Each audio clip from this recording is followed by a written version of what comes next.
अस्सलाम वालेकुम। लें जी, अभी हम टैक्स प्रैक्टिसेस में स्प्रिंग 2024 का क्वेश्चन नंबर 5 करेंगे।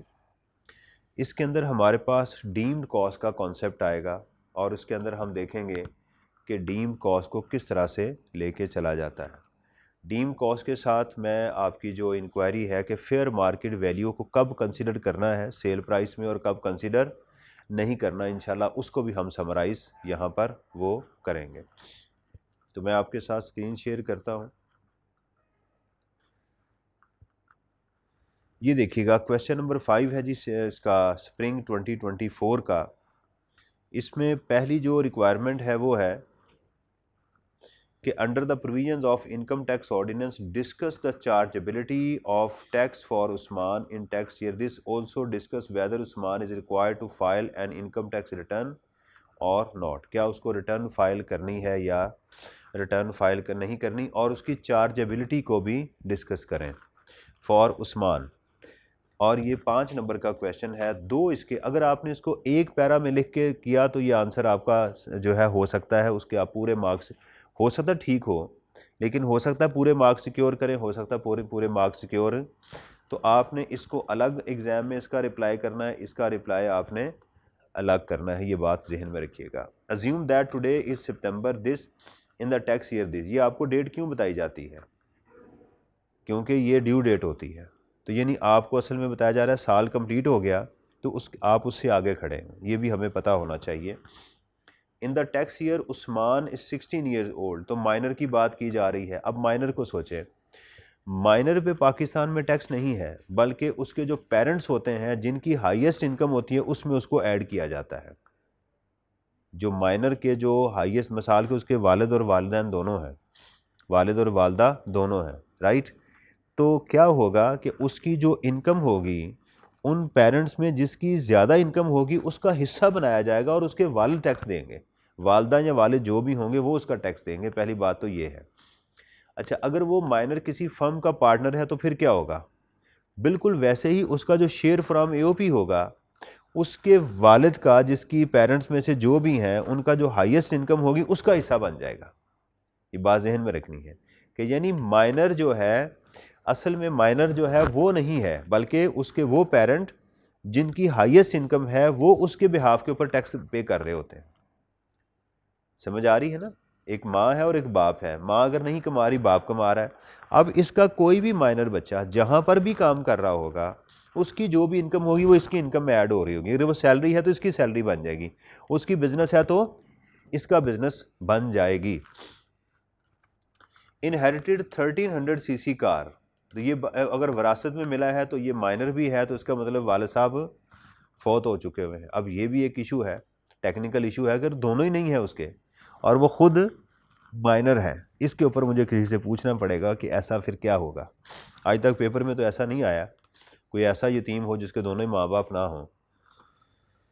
Of 6 million upon death of his father. Furthermore, during the tax year 24, Usman opened a mobile shop and earned 500। तो उसने 5 लाख रुपया यहाँ पर भी अर्न किया है। विरासत में उसको क्या मिली है? 6 लाख। देखें, उसने आपसे कहे चार्जेबिलिटी ऑफ टैक्स। टैक्स, इसको इंग्लिश में आप या उर्दू में समझ सकते हैं टैक्स इम्प्लीकेशन। मैंने बताया कि मैं चल के कमरे से बाहर जाता हूँ, टैक्स इम्प्लीकेशन बताएं। आप कहेंगे कोई टैक्स इम्प्लीकेशन नहीं है। मैं कहता हूँ ऑफिस वालों ने मुझे चाय पिलाई, मैं जॉब करता हूँ, ये एक इवेंट हुआ है। अब इसमें फाइनेंस इन्वॉल्व हुआ है, अब कंपनी का पैसा लगा है। तो आप कहेंगे कि ये जो एंटरटेनमेंट है during the performance of the job is exempt in the hands of employees. Entertainment is exempt, आप ये बात कहेंगे। अब ये इवेंट हुआ है, लेकिन ये जो चलना फिरना है, चीज़ों की मूवमेंट करना, ये इवेंट ही नहीं है। अब देखें, इसके दो इवेंट हुए हैं। एक तो इसको क्या मिला, एक गाड़ी मिली है, आपने इसको भी डिस्कस करना है। देखिए, ये जो लफ्ज़ है ना चार्जेबिलिटी का, इसको ज़रा समझें कि चार्जेबिलिटी किसको कहते हैं। या आप प्लीज़ अपने वो क्लास फेलो जो सोए हुए हैं, गफलत की नींद, उनको लाजमी प्लीज़ मैसेज करके बताएं कि यार ये बहुत इंपॉर्टेंट सेशन है, this is not a joke.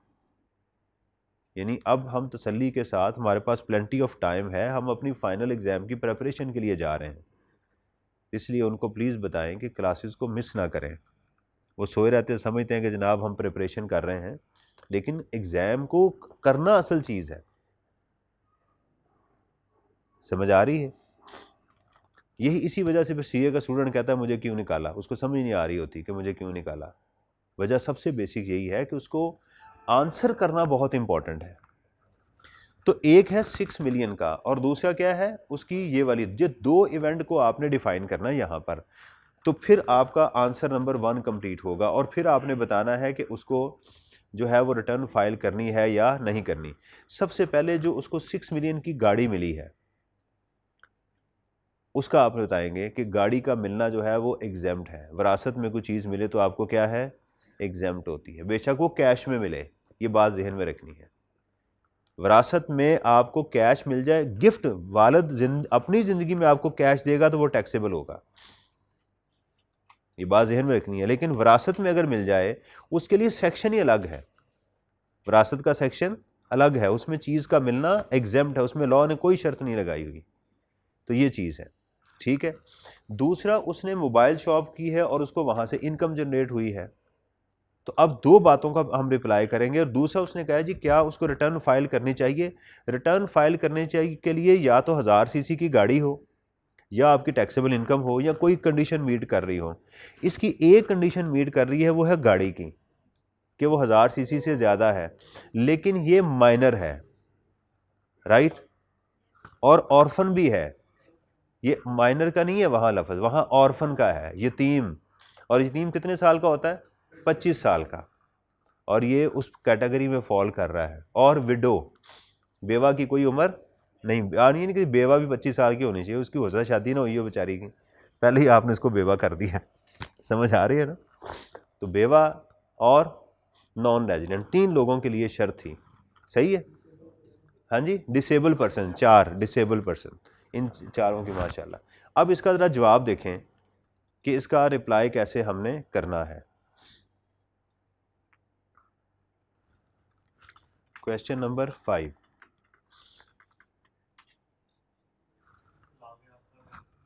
हाँ जी, तलाक याफ्ता का तो वहाँ ऐसा लफ्ज़ नहीं है, डिवोर्स का तो नहीं है, विडो का है, यानी बंदे का मरना ज़रूरी है। उसके खामद का, हस्बैंड का मरना वो ज़रूरी। पाकिस्तान में वैसे मैं एक रिसर्च आपको बताऊं, पाकिस्तान में विडोज़ ज़्यादा है, रंडवे कम है। पाकिस्तान में मर्द पहले मरते हैं, पाकिस्तान की ये हिस्ट्री है। पाकिस्तान के अंदर औरतें जो हैं वो बाद में मरती हैं। आप अपने ख़ानदान में देखेंगे आपको ये चीज़ मिलेगी कि पहले मर्द मरता है, बाद में औरतें मरती हैं। हमारे ख़ानदान की हिस्ट्री है और मैंने ये रिसर्च पढ़ी हुई है कि मियाँ बीवी में पाकिस्तान में पहले मर्द बहुत होता है। उस बेचारे की ये होती है। तो विडोज़ ज़्यादा हैं पाकिस्तान में जी। और बदकिस्मती भी हमारी यही है कि हमारे यहाँ जो है वो औरत के लिए फिर बाद में रिश्ता भी जो है वो नहीं मिलता। लोग जो हैं हम करते हैं, बाहर की दुनिया में ऐसा चक्कर ही कोई नहीं है। वो पूछते भी नहीं है तुम विडो हो या नहीं हो, तुम्हारे पहले कितने खामद हैं, कहते ठीक है, इट्स ओके फाइन जी।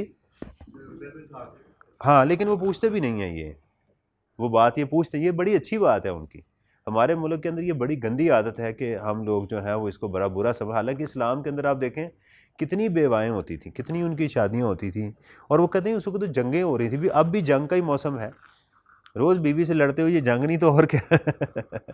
जंगी हालात में रोज़ आते हैं ऑफिस में जी। तो आंसर जी, आंसर नंबर 5 में पहले हम बताएंगे उसकी चार्जेबिलिटी।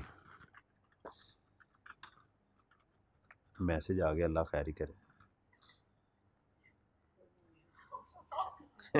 अल्लाह।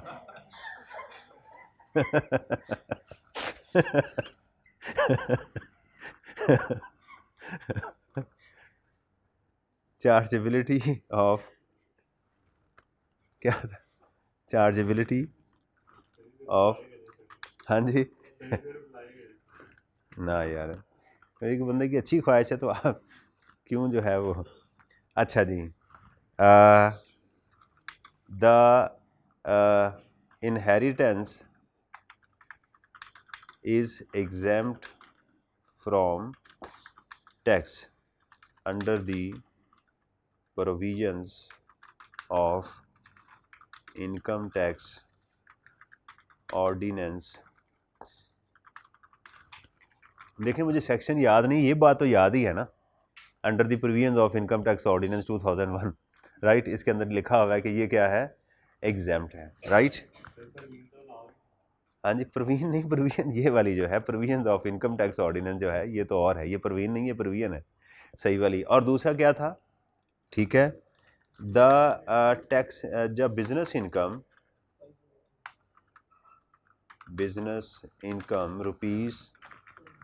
₹500,000 is also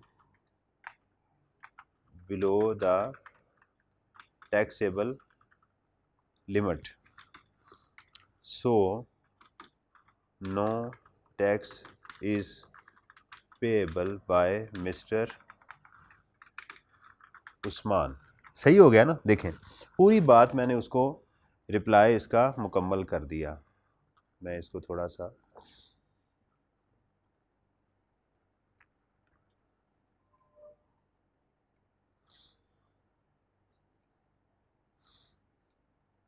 अच्छा है ना, एंजॉइंग,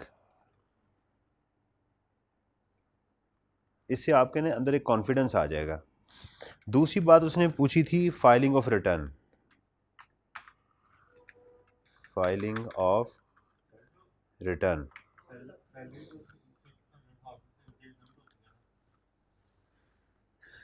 दोनों इनकम इस वक्त हमारी 6 लाख तक तो एग्जाम्प्ट है ना, उसकी टोटल बिजनेस इनकम दोनों 6 लाख तक हैं, देख लें आप, रेट देख लें, चेक कर लें, दोनों 6 लाख तक एग्जाम्प्ट है ना। 6 लाख से ऊपर जाके सैलरीड है या नॉन सैलरीड है, 6 लाख तक पाकिस्तान में इनकम फ़िलहाल एग्जाम्प्ट है। किस में?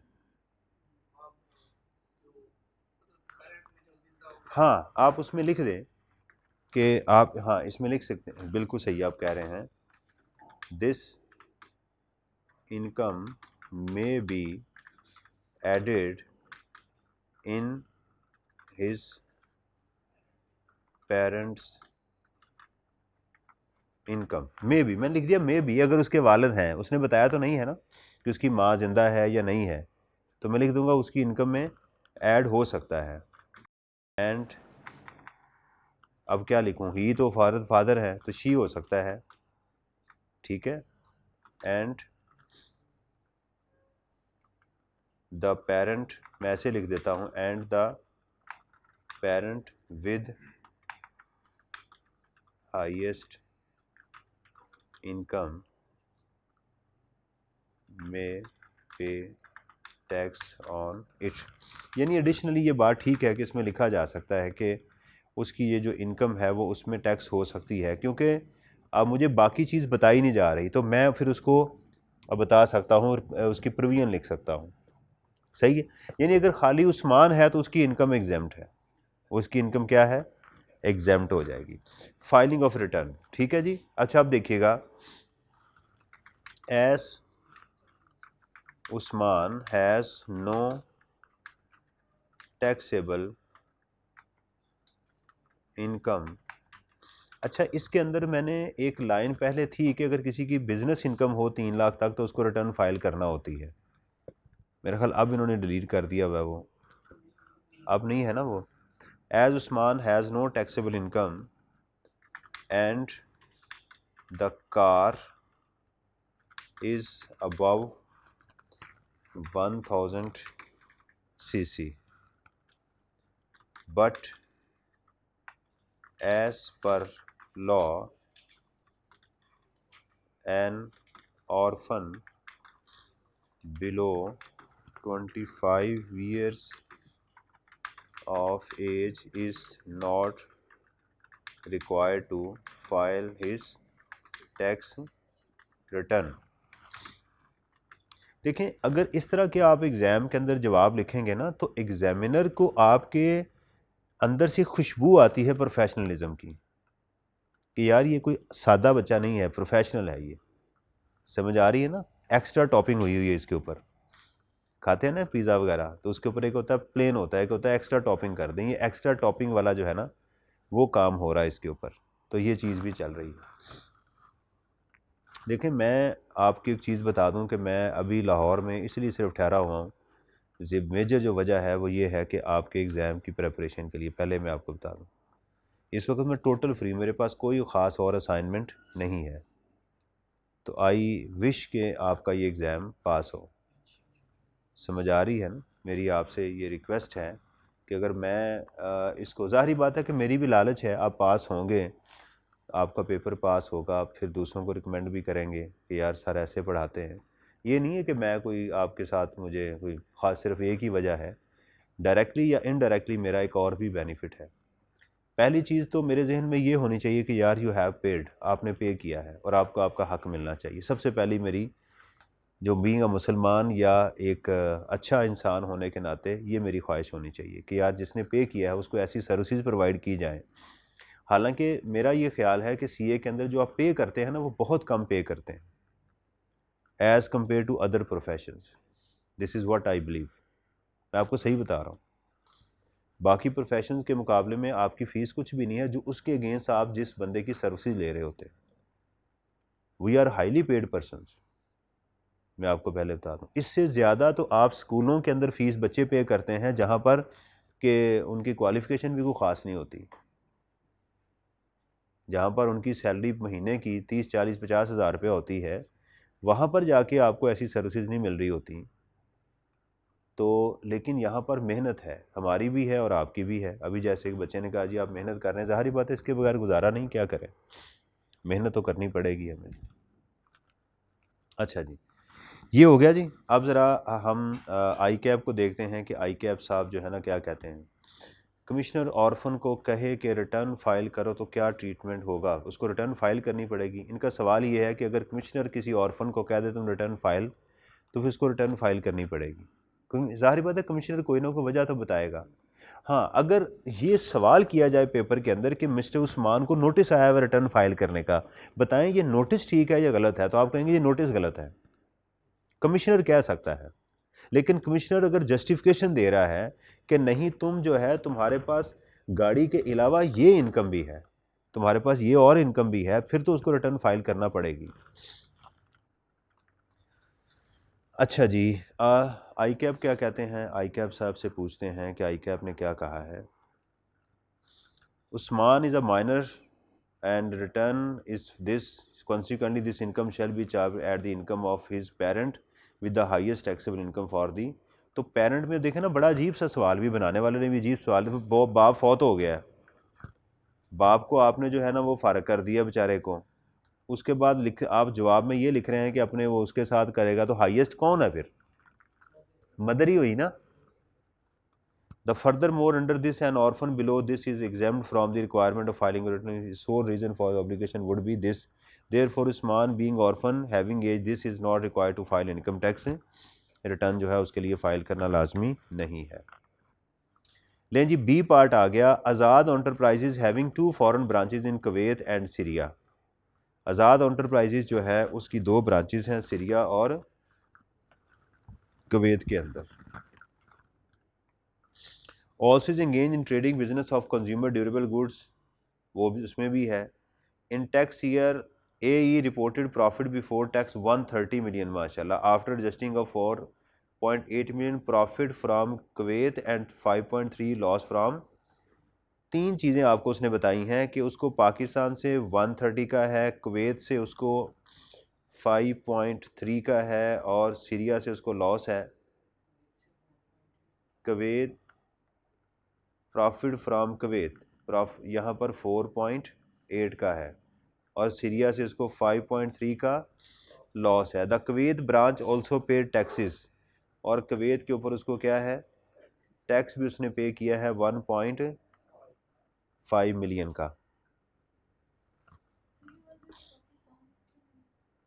जी पाकिस्तान टोटल उसने जो अपनी इनकम डिक्लेयर की है वो पाकिस्तान की नहीं है, 130 है वो। इसमें फॉरेन सोर्स इनकम भी उसने एडजस्ट की हुई है। अब सवाल देखें, एक चीज़ देखें, आप इसको ऐसे समझें, पाकिस्तानी बाहर जाके एडजस्ट हो जाते हैं गोरों के साथ, गोरे पाकिस्तान आके एडजस्ट नहीं होते। बस ये असूल आपने याद रखना है। इसलिए इनकम टैक्स में भी आपकी जो फॉरेन सोर्स इनकम है ना वो पाकिस्तान के अगेंस्ट एडजस्ट नहीं हो सकती। पाकिस्तान सोर्स इनकम आपकी सेट ऑफ हो सकती है उनके अगेंस्ट। पाकिस्तान लॉसेज जो हैं वो आपके फॉरेन लॉसेज के अगेंस्ट एडजस्ट हो सकते हैं, लॉ ने इसमें कोई जो है वो कदगन नहीं लगाई, लेकिन फॉरेन लॉसेज नहीं हो सकते। तो उसने पहला काम ये गलत किया है। Assume that the average rate of tax for AE is 30%। Under the provision of this discuss the tax implication regarding his branches in Kuwait and. अब देखें, सवाल को ज़रा समझें। अगर आपने पूरे केस के ऊपर डिस्कशन शुरू कर दी तो आपको 3 नंबर का सिर्फ सवाल है। हो सकता है आपको 3 नंबर पूरे मिल जाए, but you are wasting your time. यहाँ उसने सिर्फ ये पूछा है कि भाई कुवैत और सीरिया की ब्रांचेस की टैक्सेशन के को टैक्स इम्प्लीकेशन आपने वो बतानी है। क्या करनी है? टैक्स इम्प्लीकेशन आपने ये बतानी है कुवैत और सीरिया की। अब देखें, कुवैत के अंदर क्या है, आपकी इनकम भी है और उस पर टैक्स भी पे किया हुआ है। सीरिया के अंदर क्या है, आपको लॉस है। फॉरेन लॉसेस फॉरेन इनकम के गेंस एडजस्ट हो सकते हैं अपने ही हेड में, किसी और हेड में एडजस्ट नहीं हो सकते। ये बात भी जहन में रखनी है। अगर कुवैत में उसका गेन होता 4.8 मिलियन का, ये याद रखें, बिजनेस में, और सीरिया में उसको लॉस होता 5.3 का इनकम फ्रॉम प्रॉपर्टी में, तो ये एडजस्ट ना होते। अब चूंकि दोनों बिजनेस हैं तो लिहाजा बिजनेस बिजनेस में एडजस्ट हो सकता है, ये बात याद रखें। अब अगर हम इसको एडजस्ट करेंगे तो हमारा फिर भी लॉस क्या बच जाएगा? 8 में से 3 और 0.5 कैसे हो? 0.5.3 माइनस 4.8 0.5। 5 लाख रुपए का लॉस आपका जो है वो क्या होगा? कैरी फॉरवर्ड होगा। 5 लाख का लॉस क्या होगा? लेकिन उसने ये कहा है कि कुवैत और सीरिया का बताएं। कुवैत और सीरिया का आप इसमें बताएं। देखिए, मैं अपना रिप्लाई इसमें लिखता हूं, पार्ट बी है इसका, तो मैं इसका रिप्लाई लिखता हूं। पहले उसमें मैं लिखता हूं द सेटिंग ऑफ, स्पेलिंग गलत तो नहीं है, the setting of foreign losses in the Pakistan source income is not allowed. The foreign losses shall only be adjusted against foreign source income. यानी मैंने जवाब देने से पहले एक प्रोविजन लिख दी एग्जामिनर को, ताकि मेरी डायरेक्शन सेट हो जाए कि भी मैं ये करने जा रहा हूँ, जो मैं काम करने जा रहा हूँ वो ये वाला है। अब उसने कुवैत का पूछा है, ठीक है। Kuwait, there is a taxable income of ₹4.8 है कुवैत में।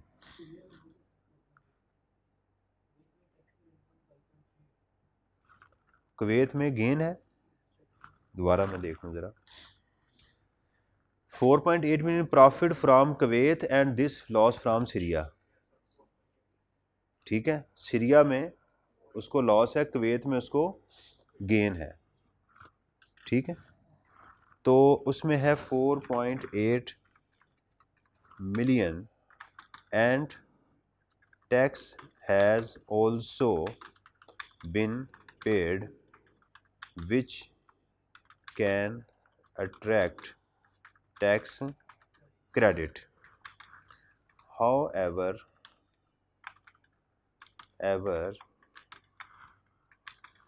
this gain shall be set off against the foreign loss in Syria and no tax credit is available to him. सही है।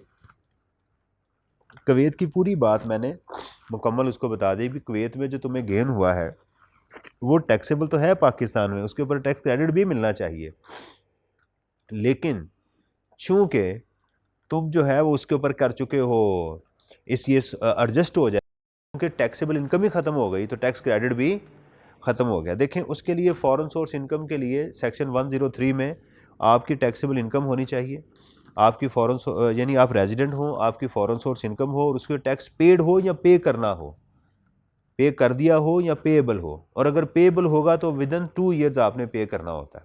ये सारी चीज़ें भी मौजूद हैं। तो लिहाजा हमने उसको पूरा मुकम्मल बता दिया कि साहब ये जो इनकम है इस पे ना तो टैक्सेबल है ना ही इसके ऊपर वो होगा। मैं इसका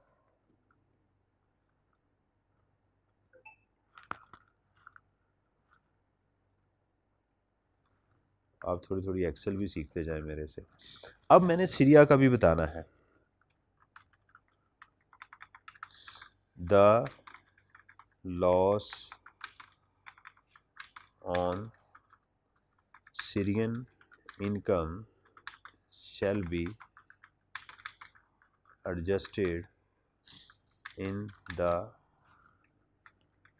taxable income of Kuwait, and the balance amount rupees, या balance and the loss rupees 500,000, that is 5.3 minus 4.8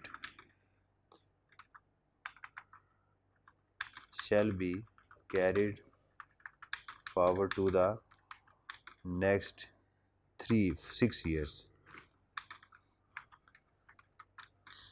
and may, यहाँ shall की बजाय may लिखते हैं, may be adjusted against future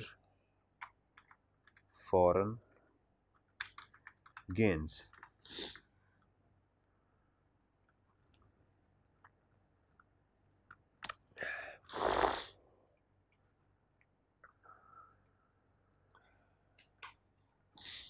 सही है, ये समझ आ गई आपको? तो ये वाली बात जो है, अब देखें ज़रा, मैंने 130 को डिस्कस ही नहीं किया, मैंने सिर्फ ऊपर एक लाइन बता दी कि भाई ये ट्रीटमेंट होना चाहिए।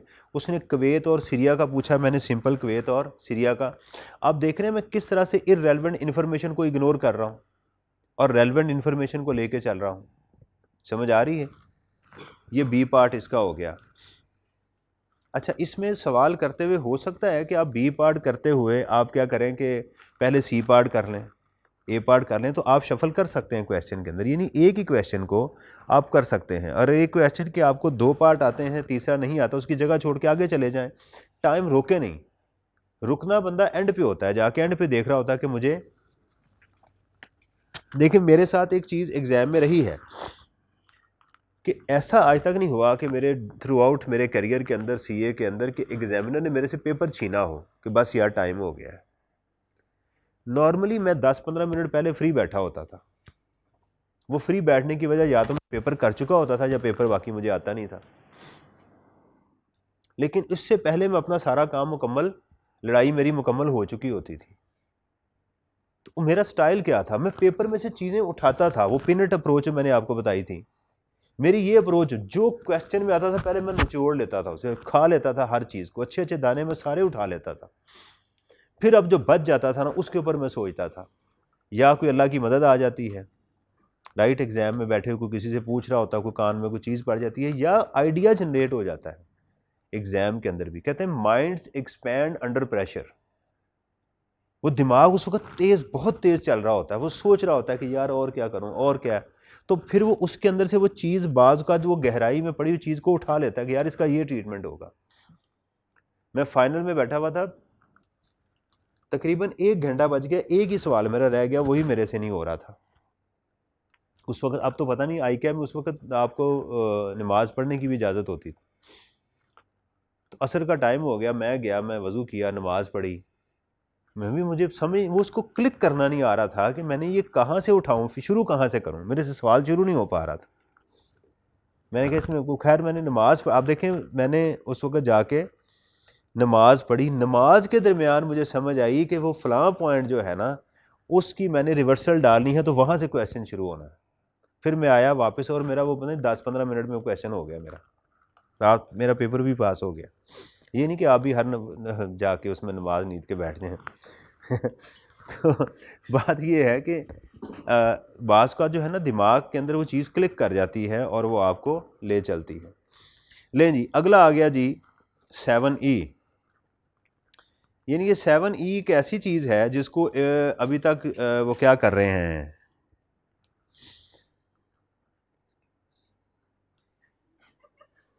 नहीं ठीक है 10 मिनट की ब्रेक मैं दे देता हूँ, लेकिन ये क्वेश्चन तो मुकम्मल कर लो ना। कह रहे हैं जी आप वही तो नहीं शादी वाले? हाँ जी कोई बेवा ढूंढने जा रहे हैं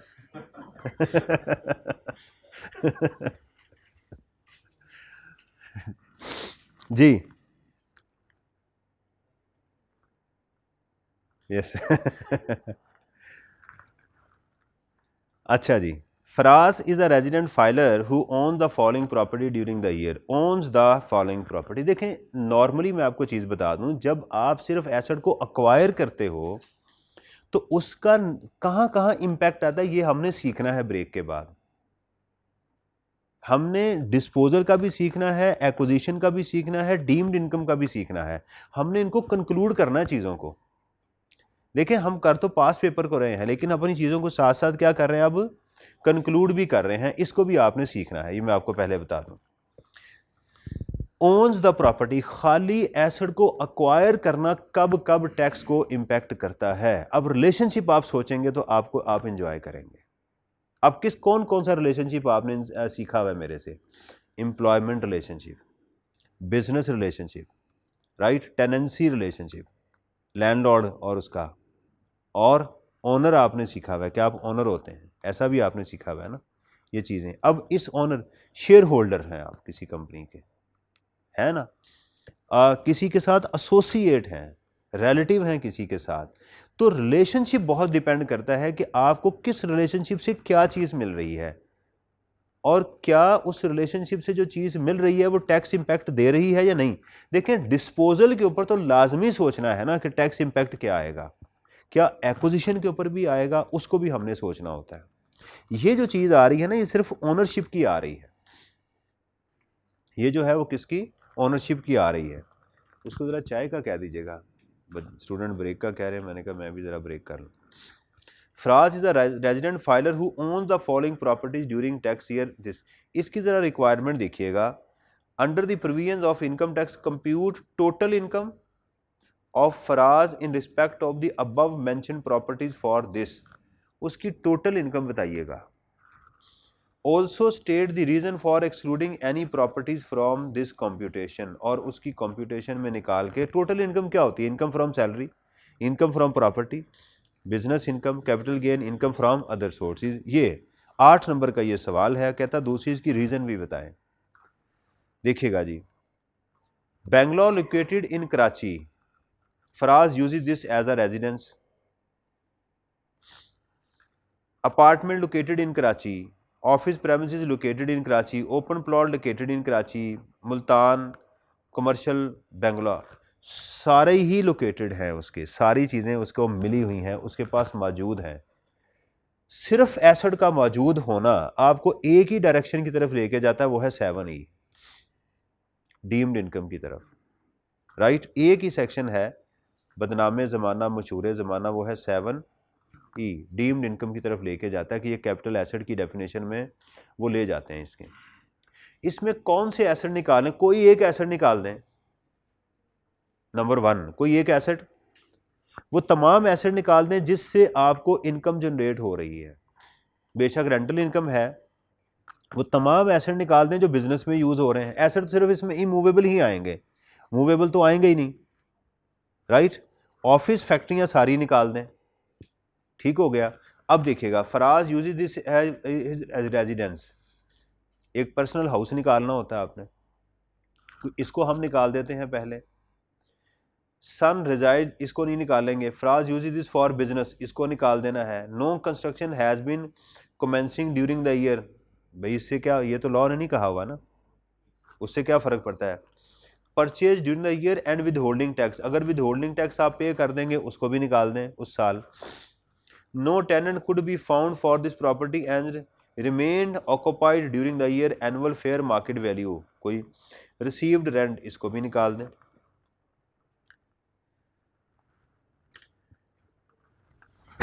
शुक्र अल्हम्दुलिल्लाह। तो कितनी चीजें निकल गई इसमें से, ये सारी इसमें से हमने निकाल दी। उसके बाद अगर ये 25 मिलियन, कितना है 25 मिलियन, इन सारी को निकालने के बाद अगर ये मेरा ख्याल 250 मिलियन है या 25 मिलियन है, मैं भूल रहा हूं, 25 मिलियन की होगी, फिर ये टैक्स होंगी। अच्छा, अब ये मैं आपको बताऊं कि एग्जाम सॉल्यूशन के अंदर एक बहुत बड़ा उसने ब्लंडर मारा हुआ है इसके अंदर, सवाल को सॉल्व करते हुए उसने किया, इन प्रॉपर्टीज़ को निकाल के बाकियों का जो है ना उसने क्या किया हुआ है, इनकम में उसने ऐड किया हुआ है, जो कि मेरे ख्याल में जो एग्जेम्प्ट है। मैं आपको उसका सॉल्यूशन दिखाता हूँ।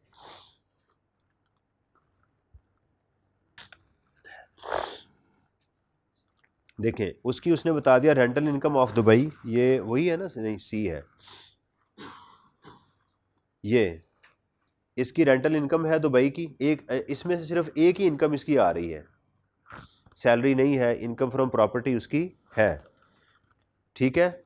बंगला है उसका 31.5 मिलियन का, यही है ना इसकी, या ये इनकम है या डीम्ड इनकम है, यहाँ से इसको मिल रही है।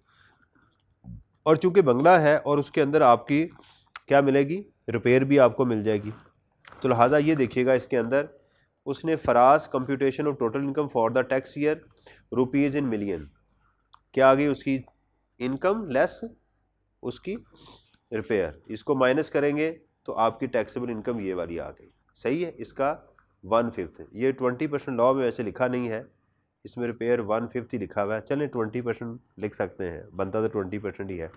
1/5 ऑफ दी 31.5 मिलियन ये आ गई, यहाँ तक तो समझ आ गई। इसमें एक ही इनकम थी ये वाली जो हमें नज़र आ रही। Deemed income under section 7E अगर आपको याद हो तो पेपर में लिख दें, अच्छा है। सबसे पहले देखिए बंगला इन कराची, ये क्यों निकाला, कोई एक एसेट रखते हैं, ये निकाल दिया। अपार्टमेंट, अच्छा इसका जो है ना ये 20%, हमने देखा था कि इसकी इनकम कितनी है 5% और टैक्स रेट कितना है उसके ऊपर 20%, तो उसने इनकम पूछी है ना, तो इसलिए 5% के साथ उसने मल्टी। मैं इससे डिसएग्री करता हूं, उसकी वजह पता क्या है, ये कितना है इसका 80 है, ये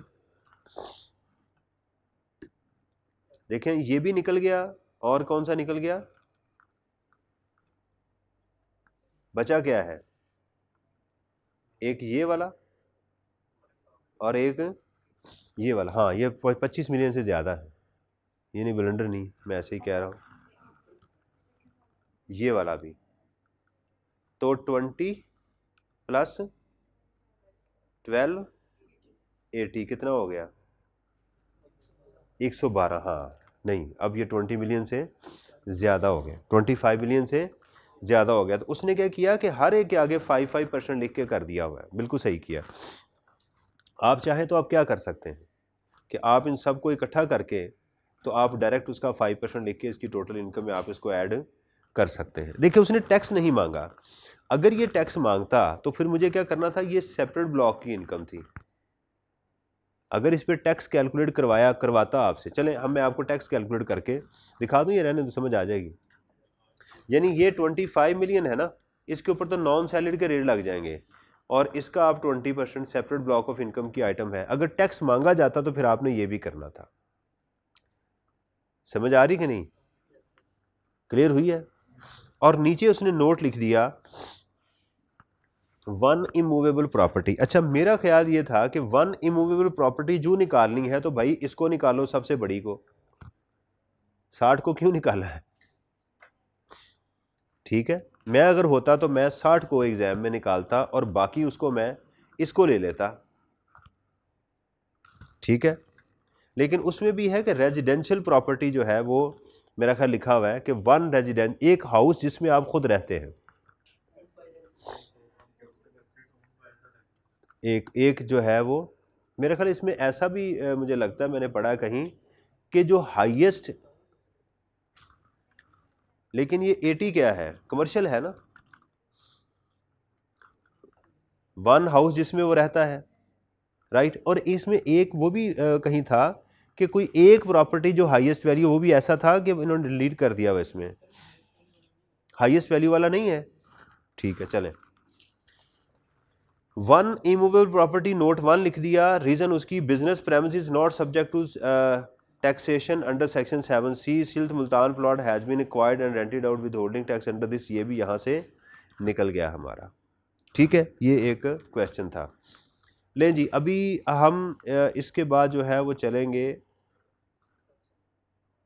सेल्स टैक्स के ऊपर। इनकम टैक्स हमारा जो है वो, इनकम टैक्स यहाँ तक इसका कंप्लीट हो गया। इनकम टैक्स अब आ गया जी हमारे पास सेल्स टैक्स। तो लेकिन इससे पहले हम क्या करेंगे, इसको कंक्लूड करेंगे। जो हमारा इनकम टैक्स का जो कि डीम्ड इनकम किसको कहते हैं, एसेट्स कहाँ पर लिए जाते हैं, इन चीज़ों को करने के बाद फिर हम सेल्स टैक्स के ऊपर आएंगे, सही है। इंशाअल्लाह ताला इसको ब्रेक करते हैं 10 मिनट की, उसके बाद हम इस पे बात कर लेते हैं।